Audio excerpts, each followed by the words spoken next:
Dans cet exercice, on va calculer la série de Fourier d'une fonction impaire. Donc on prend la fonction impaire de période t égale 2, qui est définie entre 0 et 1 par f de t égale 1. Donc si on l'a entre 0 et 1 et qu'on sait qu'elle est impaire, on va définir sa valeur entre moins 1 et 0.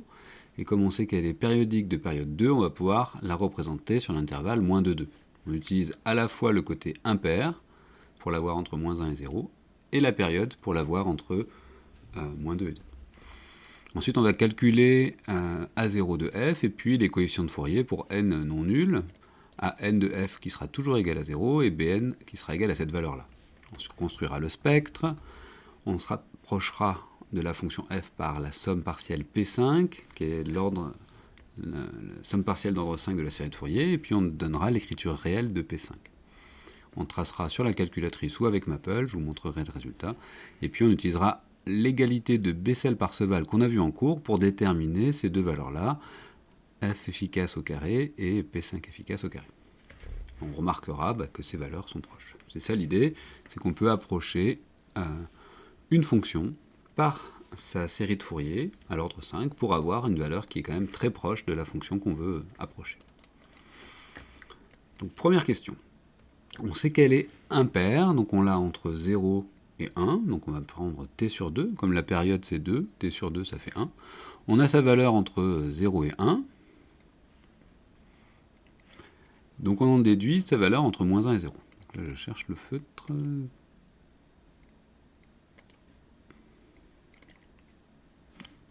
On l'a entre 0 et 1, on sait qu'elle est impaire, donc on en déduit sa valeur entre moins 1 et 0. Une fois qu'on l'a entre moins 1 et 0, et entre 0 et 1, on sait que ce motif se répète sur tous les intervalles de largeur la période. Entre moins t sur 2 et t sur 2, on a une période t, donc on peut reproduire le motif sur chaque période.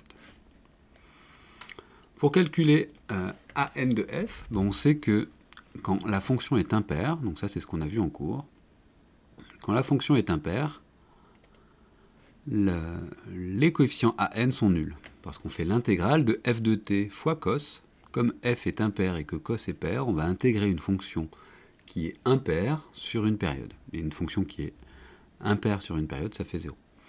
Par contre, pour bn, on a une fonction qui est impaire multipliée par une fonction qui est impaire sur une période. Donc on obtient une fonction qui est paire, et donc l'intégrale d'une fonction paire sur une période, c'est pas égal à 0. Ça peut être égal à 0 si c'est la fonction nulle, mais sinon c'est pas égal à 0 de manière générale. Donc on va découper cette somme en deux, donc on a 2 sur t, l'intégrale entre 0 et t de f de t sinus n oméga t dt, oméga c'est 2pi f, f c'est la fréquence donc qui vaut 1,5, donc on a n fois 2pi fois 1,5, donc ça nous fait plus que npi, donc ça c'est n oméga fois t. On découpe ça entre 0 et 1, et entre 1 et 2, parce que la fonction entre 0 et 1, elle vaut 1, mais entre 1 et 2, elle vaut moins 1, donc là, il y a un moins qui apparaît. La primitive de sinus AT, c'est moins cosinus AT sur A. Donc ça, c'est la partie qui est peut-être la plus difficile de cette question, c'est que quand on a un sinus, sa primitive, c'est moins cos, la primitive de sin, on rappelle, si on trace un cercle trigo, hop, la primitive de sin, hop, c'est moins cos. Et si on devait calculer la primitive de cos, hop, on aurait sin. Donc ça, je pense que vous connaissez tous. Quand on intègre, on va dans ce sens-là. On va prendre la primitive de sin, on obtient le cos avec un signe moins. Donc la primitive de moins sin, c'est cos. Ensuite, on va évaluer ça en t égale 1, donc ça fait cosinus npi, moins en t égale 0, ça va faire cosinus 0 qui fait 1, avec un moins, moins 1, donc ça fait plus 1 sur npi. Et on fait pareil ici, on va évaluer en t égale 2 et en t égale 1. Donc on obtient cette égalité-là. Qu'est-ce qu'on va faire? Maintenant, on va remplacer cosinus npi par sa valeur. Pareil pour cosinus 2npi. Alors combien ça vaut tout ça? On va voir ici la suite du résultat.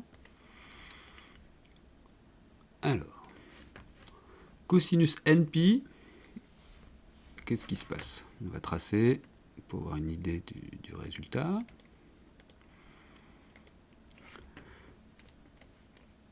Toc. Hop. Alors, quand n vaut 0, le cosinus il vaut 1. Alors, on va montrer ce résultat-là. On va le faire peut-être en deux temps. Parce que là, j'ai vrai que j'ai été un peu vite. On a moins cosinus np, moins cosinus np. Donc on l'a deux fois. Hop. Cosinus 2np. Cosinus 2np, ça vaut toujours 1. D'accord? Parce que quand n vaut 0, ça fait cosinus de 0, ça fait 1. Quand n vaut 1, cosinus de 2pi, ça fait encore 1. Quand n vaut 2, cosinus de 4pi, ça vaut toujours 1. Donc on a toujours ici. Maintenant, on va regarder combien vaut cosinus np. Cosinus np, bah, une fois, on sera là, et une fois, on sera là. C'est-à-dire que quand n vaut 0, on a cosinus 0. Quand n vaut 1, cosinus pi. Quand n vaut 2, cosinus 2pi. Cosinus 3pi, cosinus 4pi, etc. Donc on alterne entre la valeur 1 et la valeur moins 1. Et quand est-ce qu'on sait que si on a 1 ou moins 1 ben, si on a 0, 2, 4, 6, 8, on est là. Et quand on a 1, 3, 5, 7, c'est-à-dire quand on a un nombre impair fois pi, ça vaut moins 1. Et quand on a un nombre pair fois pi, ça vaut 1. Donc ça, on peut l'écrire comme étant cosinus np égale moins 1 puissance n. Quand n est pair, ça fait 1. Et quand n est impair, ça fait moins 1. Donc ça, c'est peut-être le point le plus difficile de cette question. Se rappeler que cosinus np, c'est moins 1 puissance n. Donc on va remplacer cette valeur-là par moins 1 puissance n. Donc là, j'ai sorti le 2. 1 plus 1, ça fait 2. Il ne nous reste plus que 1 moins moins 1 puissance n. Et donc ça, c'est la réponse à la première question qui demandait le calcul des Bn de f, des coefficients de Fourier. On va revenir à l'énoncé pour voir la question suivante. Donc là, j'ai répondu à cette question, AN et BN. Je vais construire le spectre de fréquence en amplitude.